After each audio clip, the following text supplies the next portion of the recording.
এদেরকে পূজা করে এই দেশের লোক।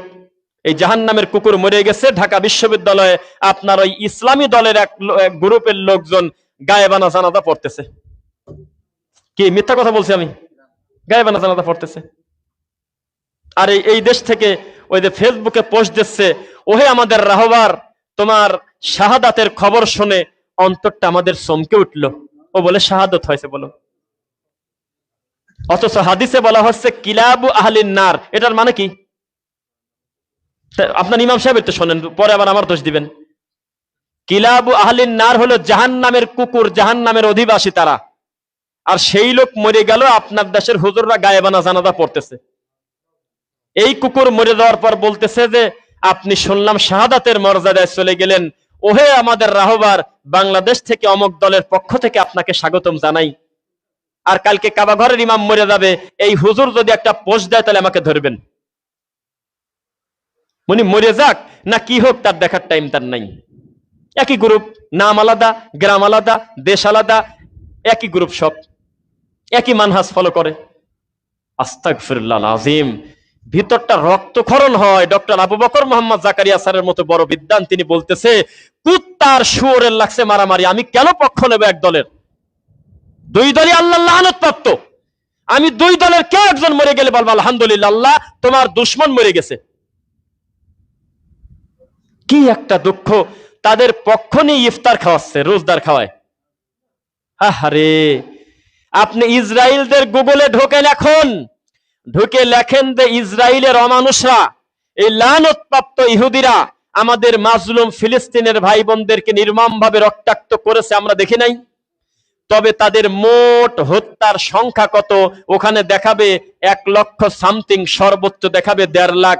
আর যদি লেখেন শিয়ারা কত সুন্নিদেরকে, মানে আমাদের মতো মূলধারার মুসলমানদেরকে জবাই করে রক্ত খাইছে, ওখানে লেখা উঠবে 15 লাখ। সিরিয়া যায় দেখেন, ছোট ছোট সুন্নি বাচ্চাকে টান দিয়ে ছিঁড়ে তার রক্ত খাইছে কারা? সুন্নিদেরকে জবাই করছে কারা? জীবন্ত ইমাম সাহেবকে ধরে নিয়ে ফাঁসিতে ঝুলিয়ে দিয়েছে কারা?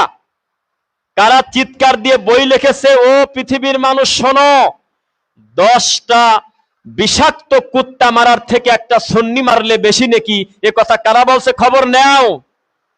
জীবনে তদন্ত করে না, এ জাতি খায় আর পায়খানা করে। এটা একটা নিমখারাম জাতি, এটা একটা অমানুষের বসবাস, যে দেশে বলে 90% উপর মুসলমান, আর জাহান্নামের কুকুরের জানাজা পড়ে আর মুনাজাত করে কাঁদে। কোথায় থাকবেন, কোথায় বলবেন?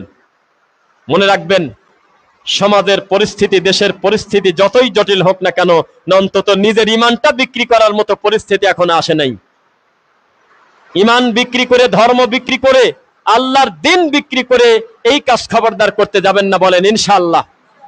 আল্লাহকে ভয় করেন, এই রমাদান মাসে দোয়া করেন, আল্লাহ আপনি জালেমকে ধ্বংস করে দেন। ওই জালেমকে ধ্বংস করেন যেই জালেম মুসলমানকে হত্যা করেছে, সুন্নিকে। ওই জালেমকে ধ্বংস করেন যেই জালেম ফিলিস্তিনের ভাই বোনদেরকে রক্তাক্ত করেছে। এর নাম হলো দোয়া। কিন্তু আমাদের দেশে কি এই দোয়া হয়? হায় রে আল্লাহ! এখন আপনি কোলাবাড়ি মৌচাক চলে যান, এখন গিয়ে মাইক্রোফোন নিয়ে, ক্যামেরা নিয়ে ভোটাভুটি করেন, রিক্সাওয়ালাকে দাঁড় করিয়ে, অটোওয়ালাকে দাঁড় করিয়ে, পানওয়ালা, ঠেলাওয়ালা, ফল বিক্রেতা, বড় শিল্পপতি, বড় ব্যবসায়ী, সবাইকে সিরিয়াল করে বলেন তুমি কি ইরানের পক্ষে নাকি ইসরায়েলের পক্ষে? সবাই বলবে আমরা ইরানের পক্ষে। কিন্তু শিয়া কি জিনিসটা আজও তারা জানে না। ও মুসলমান, আল্লাহর কসম, মোতা বিবাহ হারাম, হারাম, হারাম। কন্ট্যাক্ট ম্যারেজ হারাম। যে 1 মাসের জন্য, 15 দিনের জন্য, 7 দিনের জন্য একটা মেয়েকে বিবাহ করব, এইরকম কোন নীতি শরীয়তে নাই। প্রথম আল্লাহর নবীর কাছে অবজেকশন করলে, আল্লাহর নবী যুদ্ধে চলে আসছে, অনেক দিন হয়ে গেল, পরিবার দূরে, সাময়িক অনুমতি ছিল। পরবর্তীতে নবী ক্লিয়ার করে বলে দিলেন কোন দিন এটা আর চলবে না, কিয়ামত পর্যন্ত মুতা বিবাহ হারাম, হারাম, হারাম। আজও পর্যন্ত শিয়ারা মুতা বিবাহ করে, যদি না করে তাহলে আমি মিথ্যুক।